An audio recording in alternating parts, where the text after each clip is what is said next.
Hello दोस्तों, very good morning. आप लोगों का फिर से एक बार स्वागत है the elite English speaking institute में। So guys, today we are going to discuss about very important topic that how we make present simple tense with the help of present perfect tense। Okay दोस्त, तो सबसे पहले मैं आपको इस चीज़ को अंग्रेजी में थोड़ा सा बोलूँगा इसके बारे में, और उसके बाद हिंदी में। आप ऐसा मत सोचना कि सर हिंदी तो इंग्लिश तो आते नहीं और आप इंग्लिश में समझाते हैं। एक्चुअली दोस्त, जैसा कि मैंने आपको हमेशा कहता हूँ कि हम अंग्रेजी बोलने जा रहे हैं, हम अंग्रेजी सीखने जा रहे हैं, तो थोड़ा सा ज़रूरी हम इस चीज़ को सुने, बोले, समझे, तो हमको ये चीज़ अच्छे से समझ में आ जाएगी।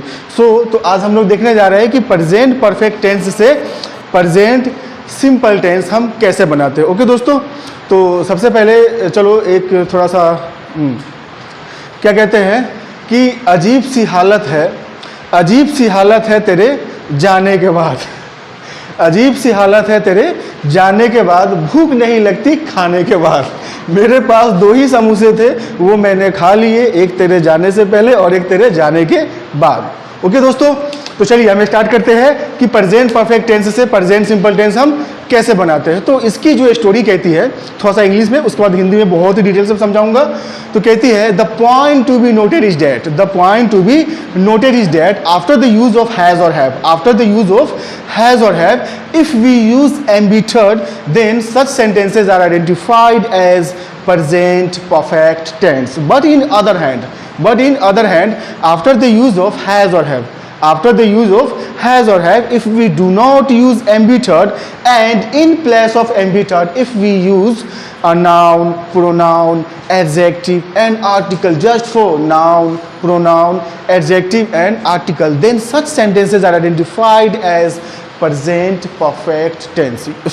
simple tense. You know why? Because in such sentences has or have are used as a single verb, and because of single use, has or have is identifies as a main verb, and as per the table of main verb, the verb has or have fall under the first form of main verb. That's why the rule of present simple tense, person plus MB1 becomes applicable. So it is proven that with the help of has or have, we can not only form present perfect tense, but we can also form present simple sentence. Okay दोस्तों, चलिए अब इस बात को मैं English थोड़ा सा ज़्यादा नहीं बोलूँगा, बंदे को समझना है चीज़ों को। तो अब हिंदी में हम इस चीज़ को देखते हैं। कहते हैं पॉइंट जो हमें नोट करना है वह यह है कि हैज़ और हैव के बाद अगर हम एमबी थर्ड का प्रयोग करते हैं, यानी कि मुख्य क्रिया की तीसरी फॉर्म, जैसे गो वेंट गॉन, तो गॉन हो गया तीसरी फॉर्म। तो हैज़ और हैव के बाद अगर हम मुख्य क्रिया की तीसरी फॉर्म का प्रयोग करते हैं, तो हमारा जो वाक्य बनता है उसकी पहचान हम करते हैं प्रेजेंट परफेक्ट टेंस के रूप में। मगर अगर हम हैज और हैव के बाद अगर हम एमबी थर्ड का प्रयोग नहीं करें, और एमबी थर्ड के स्थान पर अगर हम नाउन, प्रोनाउन, एडजेक्टिव और आर्टिकल अगर हम इसका प्रयोग करते हैं, तो हमारा जो वाक्य बनता है वो बनता है present perfect sentences, present simple sentences. Okay दोस्तों, अब कैसे देखिए, एक्चुअली क्या होता है कि अगर हैज और हैव के बाद एमबी थर्ड का प्रयोग होता है, तो वाक्य में 2 क्रिया हो जाती है, हैज है प्लस एमबी थर्ड। तो पहली हैज और हैव की पहचान करते हैं हम हेल्पिंग वर्ब के रूप में, और एमबी दूसरी क्रिया की पहचान करते हैं हम मेन वर्ब के रूप में। लेकिन यहाँ पर हैज और हैव के बाद हम क्या करते हैं, एमबी थर्ड का प्रयोग नहीं करते हैं, और उसके जगह पे हम क्या करते हैं, नाउन, प्रोनाउन, एडजेक्टिव, आर्टिकल का प्रयोग करते हैं। तो इसमें हैज और हैव क्या होता है, इकलौती क्रिया के रूप में प्रयोग होता है, और वाक्य में इकलौती होने की वजह से उसकी पहचान हम करते हैं मुख्य क्रिया के रूप में। ठीक है, और मुख्य क्रिया की सारणी के अनुसार दोस्तों हैज और हैव है वो पड़ता है MB1 के तहत। इस वजह से प्रेजेंट सिंपल टेंस का रूल पर्सन प्लस MB1 लागू हो जाता है, जो यह साबित करता है कि हैज और हैव की सहायता से हम न केवल प्रेजेंट परफेक्ट वाक्य बना सकते हैं, बल्कि हम प्रेजेंट सिंपल वाक्य भी बना सकते हैं। ठीक है दोस्तों, यहां तक आगे हम देखते हैं प्रेजेंट, इस तरह के प्रेजेंट सिंपल सेंटेंस जो कि प्रेजेंट परफेक्ट से बनते हैं, उसमें हम क्या करते हैं, जब कभी हमें किसी वाक्य को आश्चर्यजनक रूप में दोहराने की आवश्यकता पड़े, तो ऐसी परिस्थिति में हम क्या करते हैं, डू और डच सबसे स्ट्रेस लगा के बोलते हैं। ठीक है, डू से स्ट्रेस हम लगाते हैं पर्सन के तुरंत बाद, डू और डच के स्ट्रेस लगाते हैं कहाँ लगाते हैं, पर्सन और सब्जेक्ट के तुरंत बाद। ठीक है, पॉजिटिव और इंटरोगेटिव वाक्य में। ठीक है, उसके अलावा डू और डज के स्टेज के अलावा हम इस तरह के प्रेजेंट सिंपल टेंस में ओनली सब्स्टिट्यूशन लगाते हैं। ओनली सब्स्टिट्यूशन सब्जेक्ट के बाद तथा ऑब्जेक्ट के बाद। जब कभी हमें विशेषता सब्जेक्ट पे जोर देनी हो तो ओनली सब्स्टिट्यूशन सब्जेक्ट के बाद, और जब कभी हमें विशेषता ऑब्जेक्ट पे जोर देनी हो तो ओनली सब्स्टिट्यूशन ऑब्जेक्ट के बाद पॉजिटिव अथवा इंट्रोगेटिव वाक्य में। ध्यान रहे कि नेगेटिव और इंट्रोनेगेटिव वाक्य में हम कभी भी किसी भी प्रकार का स्टेज का प्रयोग नहीं करते हैं। ओके दोस्तों, अब देखिए दैट इज क्या कहते हैं, इस तरह के प्रेजेंट सिंपल टेंस का हम नेगेटिव कैसे बनाते हैं। तो इस तरह के प्रेजेंट सिंपल टेंस का हम नेगेटिव दो तरह से बनाते हैं। कैसे, देखिए, एक तो अगर हैज़ और हैव के बाद अगर हम नाउन और एडजेक्टिव का प्रयोग करते हैं तो उसकी नेगेटिव दो तरह से, जैसे I do not have and I have no. I do not have और आई हैव नो, वैसे हैव आई नो। ठीक है, ये मैं एग्जांपल आपको भी अच्छे से एक्सप्लेन करूंगा। और अगर हैज़ और हैव के बाद अगर हम प्रोनाउन और आर्टिकल का प्रयोग करते हैं तो उसकी नेगेटिव एक ही तरह से बनेगी।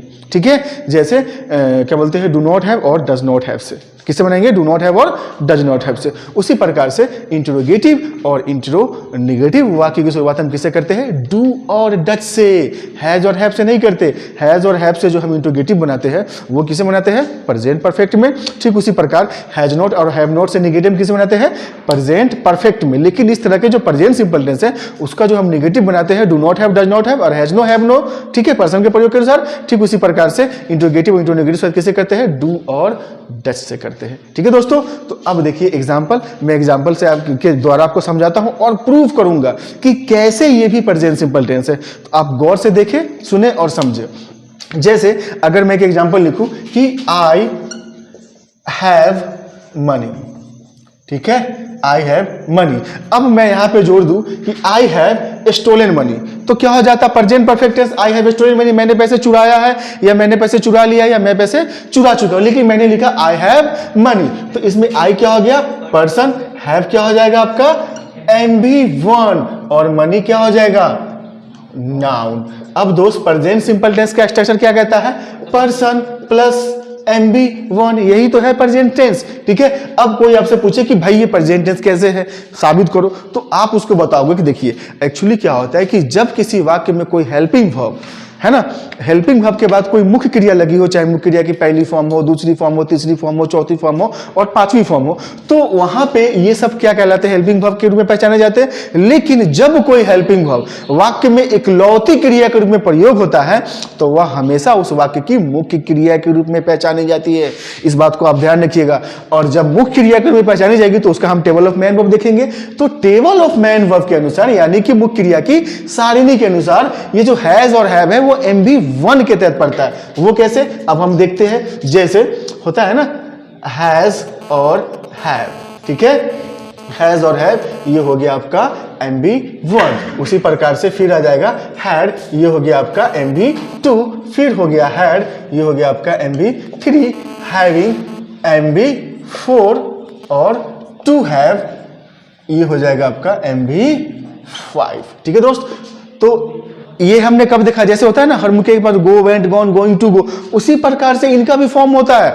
तो ये किसके तहत पड़ा, MB1 के तहत, इसलिए हमने यहाँ पे MB1 लगा दिया। अब प्रेजेंट सिंपल टेंस का रूल क्या होता है, पर्सन प्लस MB1, हो गया ना प्रेजेंट सिंपल टेंस, सिंपल। ठीक है, आई हैव मनी, मेरे पास पैसे है। अब देखिए इसमें स्ट्रेस कैसे लगाते हैं। जैसे अगर मान लो कि हम किसी को कहते हैं कि भाई मेरे पास बहुत पैसे है, अब वो बंदा कहता है होती है शकल से तो फटीचर दिख रहा है, तेरे पास कहाँ से पैसे होंगे। तो अगर वास्तव में मेरे पास पैसे है लेकिन मैं शो ऑफ नहीं करता हूं, आराम से फटे चिटे कपड़े पहने घूमता हूं, तो मैं उसको यकीन दिलाने के लिए क्या बोलूंगा, आई डू हैव मनी, है पैसे मेरे पास, आई हैव मनी, मेरे पास पैसे है। मैंने किसी को ये इस बात को बोला लेकिन सामने वाला मेरी बात पे यकीन नहीं कर रहा है, तो हमने क्या किया, अपने वाक्य पे जोर या दबाव, स्ट्रेस का प्रयोग किया। तो हम क्या बोलेंगे, आई डू हैव मनी, है पैसे मेरे पास। ये तो हो गया डू का स्ट्रेस, सब्जेक्ट के तुरंत बाद पर्सन के प्रयोग के अनुसार। अब देखिए ओनली का स्ट्रेस, तो ओनली का स्ट्रेस हम कहां लगाते हैं, या तो सब्जेक्ट के बाद या फिर ऑब्जेक्ट के बाद। तो देखिए पहले सब्जेक्ट के बाद आई ओनली हैव मनी, मेरे ही पास पैसे हैं। ठीक है, अब ऑब्जेक्ट के बाद आई हैव मनी ओनली, मेरे पास पैसे ही है। Negative, I do not have money, मेरे पास पैसे नहीं है, या आई हैव नो मनी, मेरे पास पैसे नहीं है। Interrogative, do I have money, क्या मेरे पास पैसे है। अब इंट्रोगेटिव में stage, do I do have money, क्या है पैसे मेरे पास। Do I only have money, क्या मेरे ही पास पैसे है। Do I have money only, क्या मेरे पास पैसे ही है। डोंट आई हैव मनी, क्या मेरे पास पैसे नहीं है। अब दोस्त यहाँ पे तुम कोई सा भी नाउन लगा दो, आई हैव वेल्थ, है ना, ठीक है, सी हैज़ प्रॉपर्टी, ठीक है, चलेगा, आपका लग जाएगा, आपका सेंटेंस बन जाएगा, ठीक है, आई हैव मनी। अब देखिए नेक्स्ट, ये तो हो गया नाउन। अब देखिए हम नेक्स्ट बात है प्रोनाउन पे। जैसे अगर मैं कहूँ ही, जैसे अगर मैं कहूँ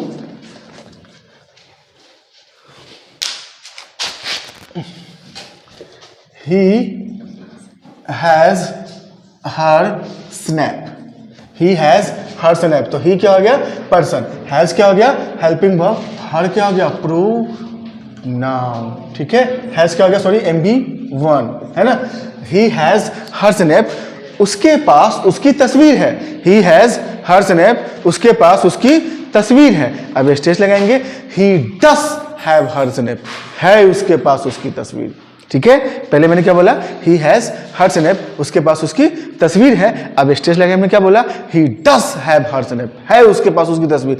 अब यहाँ पे देखना दो चीजें हुई क्या कि जैसे ही मैंने डस का स्टेज लगाया कि ये जो हैज था किस में कन्वर्ट हो गया, हैव में। ऐसा इसलिए क्योंकि डस में ईएस ऑलरेडी कंसिस्ट है। तो ग्रामर कहता है कि मतलब हम क्या कहते हैं, अगर हम डस का प्रयोग करते हैं तो फिर हैज का प्रयोग नहीं होगा, वो किस में कन्वर्ट हो जाएगा, हैव में कन्वर्ट होगा। तो क्या बोलेंगे हम, ही डस हैव हर स्नैप, है उसके पास उसकी तस्वीर, ठीक है। अब स्टेज देखिए, ओनली का स्टेज देखिए, ही ओनली हैज हर स्नैप, उसके ही पास उसकी तस्वीर है ना।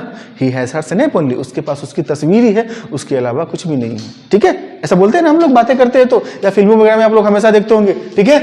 अब negative, he doesn't have her snap, उसके पास उसकी तस्वीर नहीं है। Does he have her snap, क्या उसके पास उसकी तस्वीर है। Does he do have her snap, क्या है उसके पास उसकी तस्वीर। Does he only have her snap, क्या उसके ही पास उसकी तस्वीर है। Does he have her snap only, क्या उसके पास उसकी तस्वीर ही है। Doesn't he have her snap, क्या उसके पास उसकी तस्वीर नहीं है। ओके दोस्तों, चलिए तो नाउन प्रोनाउन हमने देखा।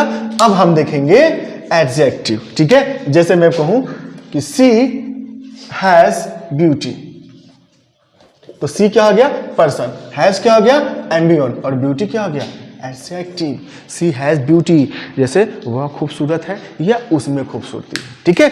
अगर मान लो जैसे हम किसी अपने दोस्त को कहते हैं, ओ भाई साहब मेरी गर्लफ्रेंड तो सी is more than Aishwarya Rai, तो कहते हुए खुद ही अपनी शक्ल देखा है क्या, तुम्हारी शक्ल तो देख, ऐश्वर्या राय बोल रहा है। तो वहां पे अगर सही में वास्तव में अगर तुम्हारी गर्लफ्रेंड खूबसूरत है और तुम उसको यकीन नहीं कैसे कहते हो, तो क्या बोलोगे, सी डस हैव ब्यूटी, है खूबसूरत वो, या है खूबसूरती उसमें। बात समझ रहे हो ना कैसे हम यूज कर रहे हैं। जैसे हमने किसी को कोई बात कहा और वो बंदा हमारी बात पे बिलीव नहीं कर रहा है, तो हम उसको यकीन दिलाने के लिए हम ऐसा बोलते हैं, ठीक है। दोस्त मैं आप लोग को एक चीज बताऊं, जो हमारे देश के क्रिकेट ऑफ गॉड किनको कहा जाता है, सचिन तेंदुलकर को, ठीक है। जब उन्होंने 100 शतक बनाया था तो उनके मुंह से एक सेंटेंस निकले थे, पता है, उन्होंने बोला था ड्रीम डस कम ट्रू। क्या बोला था, ड्रीम डस कम ट्रू, होते हैं सपने सच। उन्होंने ये नहीं कहा था कि सपने सच होते हैं, अगर सपने सच होते हैं तो क्या बोलते हैं, ड्रीम्स कम ट्रू, ठीक है। लेकिन उन्होंने बोला था ड्रीम डस कम ट्रू, होते हैं सपने सच, मतलब आप मेहनत करो तो आपको मिले। उन्होंने अपनी वाक्य पे जोर दिया था इस दुनिया को यकीन दिलाने के लिए कि भैया कि होते हैं सपने सच, ठीक है। तो वैसे ही हम सब सारे टेंस में स्टेज लगाएंगे, ठीक है। तो सी हैज ब्यूटी, वह खूबसूरत है। सी डज हैव ब्यूटी, है खूबसूरत वो, या है खूबसूरती उसमें। सी ओनली हैज ब्यूटी, वह ही खूबसूरत है, बाकी सब के सब ब्लैक कॉम्प्लेक्शन है। सी हैज ब्यूटी ओनली, वह खूबसूरत ही है, साली के पास दिमाग वाग नहीं है, ठीक है। तो ऐसे हम बोलते हैं, ठीक है। उसके बाद जैसे सी डजंट हैव ब्यूटी, वह खूबसूरत नहीं है, या she has no beauty. She has no beauty दो तरह से, क्योंकि मैंने क्या बोला था कि अगर हैज और हैव के बाद हम नाउन और एडजेक्टिव का प्रयोग करते हैं तो निगेटिव दो तरह से, ठीक है। अब interrogative sentence, does she have beauty, क्या वो खूबसूरत है। Does she do have beauty, क्या है खूबसूरत वो। Does she only have beauty, क्या वही खूबसूरत है। Does she have beauty only, क्या वो खूबसूरत ही है। डजंट सी हैव ब्यूटी, क्या वो खूबसूरत नहीं है, या क्या उसमें खूबसूरती नहीं है, ठीक है दोस्तों। चलिए तो नाउन प्रोनाउन एडजेक्टिव हो गया। अब देखिए आर्टिकल, ठीक है। आर्टिकल पे जैसे अगर मैं कहूं आई हैव अ गर्लफ्रेंड, ठीक है। I have a girlfriend, person plus NV1 plus article, ठीक है। हो गया प्रेजेंट सिंपल टेंस, आर्टिकल, ठीक है। आई हैव अ गर्लफ्रेंड, ठीक है, मेरे पास एक गर्लफ्रेंड है। तो आई हो गया पर्सन, हैव हो गया MB1 और ए क्या हो गया article, I have a girlfriend, ठीक है, मेरे पास एक गर्लफ्रेंड है। अब इस बात पे स्टेज लगाएंगे, क्या बोलेंगे, I do have a girlfriend, है मेरे पास एक गर्लफ्रेंड, ठीक है। तो do cases, only cases, I only have a girlfriend. Actually क्या है भाई, ये देखो ऐसे ऐसे वाक्य मैं बोलता हूं तो बच्चों को थोड़ा अच्छे से लेते हैं ना, ढंग से समझते हैं छोड़े, है ना। That's why I am saying such type of sentences, okay, so it doesn't matter, ठीक है। I do have a girlfriend, है मेरे पास एक girlfriend. I only have a girlfriend, मेरे ही पास एक गर्लफ्रेंड है, ठीक है। I have a girlfriend only, मेरे पास एक गर्लफ्रेंड ही है। I do not have a girlfriend या I don't have a girlfriend, मेरे पास एक गर्लफ्रेंड नहीं है। Do I have a girlfriend, क्या मेरे पास एक गर्लफ्रेंड है। Do I do have a girlfriend, क्या है मेरे पास एक girlfriend. Do I only have a girlfriend, क्या मेरे पास एक गर्लफ्रेंड है। Do I have a girlfriend only. Don't I have a girlfriend, क्या मेरे पास एक गर्लफ्रेंड नहीं है, ठीक है। तो इस तरह से जो है ना हम वाक्यों को बोलेंगे। अब दोस्त मैं आपसे एक चीज कहूंगा कि आप क्या है कि जब आप मेरा लेक्चर सुनो तो आप उसको बहुत ही गौर से सुनो। और मैं कुछ लोगों से ये भी कहूंगा कि जो लोग बहुत ही अंग्रेजी में वीक है तो आप क्या करो कि जैसे मैं लेक्चर चलता है तो आप उसको राइट डाउन कर लो, चाहे मैं स्टोरी बोलूँ तो, या फिर मैं कहानी बोलूँ तो, या फिर एग्जाम्पल बोलूँ तो अब उसको राइट डाउन कर लो और फिर उसके बाद देखें। और वीडियो को अगर आप 3 4 5 बार देखते हैं तो चीजें आपके दिमाग में सेट हो जाएगी, सब आपको समझ में आ जाएगा कि कैसे क्या है नहीं है, ठीक है। ओके दोस्तों, अगर आप लोगों को वीडियो अच्छा लगता है तो प्लीज आप लाइक करें, सब्सक्राइब करें, है ना, और शेयर करें, क्योंकि देखिए अगर आप लाइक सब्सक्राइब और शेयर कीजिएगा तो मुझे अच्छा लगेगा और भाई साहब मैं मोटिवेट होऊंगा तो मैं और भी ज्यादा अच्छी अच्छी वीडियो बनाऊंगा और भी बहुत सारी चीजें आप लोगों को बताऊंगा, है ना, which is not known by you. बहुत ही डिफरेंट पढ़ाऊंगा और जो भी मेरा टेंस और अदर चैप्टर पढ़ाने का तरीका है वो आपको बिल्कुल एक अलग लेवल की अंग्रेजी सिखाऊंगा, है ना। So thank you very much.